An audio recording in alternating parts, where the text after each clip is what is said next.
అనకాపల్లి జిల్లాలో పులి మరొకసారి పంజా విసరడంతో గంధవరం గ్రామస్తులు ఆందోళన వ్యక్తం చేస్తున్నారు. గడిచిన 10 రోజులుగా బెంగాల్ టైగర్ అనకాపల్లి జిల్లాలో మూగజీవాలను చంపుతుండడంతో జిల్లా వ్యాప్తంగా ఆందోళన వ్యక్తమవుతోంది. చోడవరం మండలం గంధవరం గ్రామంలో గేదెపయ్యపై దాడి చేసిన ప్రదేశంలోనే మరలా 2 గేదెపయ్యలపై దాడి చేసి చంపడంతో గ్రామస్తులు భయాందోళనకు గురవుతున్నారు. ఈ ఘటన గ్రామానికి 100 మీటర్ల సమీపంలో జరగడంతో అటవీశాఖ సిబ్బంది నిర్లక్ష్య వైఖరికి నిరసనగా ప్రజలు ఆందోళన బాట పడుతున్నారు.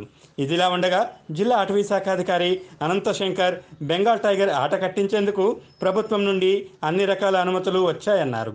త్వరలోనే బెంగాల్ టైగర్ను మత్తు ఇంజెక్షన్ల ద్వారా బంధించి దాని ఆరోగ్య పరిస్థితి సమీక్షించి అనంతరం ప్రభుత్వ ఆదేశాల మేరకు తదుపరి చర్యలు తీసుకుంటామన్నారు.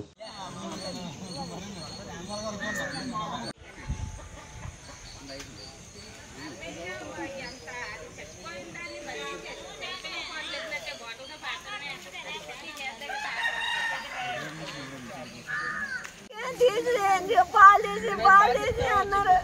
తీసి అంటే బాబు పాల్కొండ వాళ్ళే అన్నాను.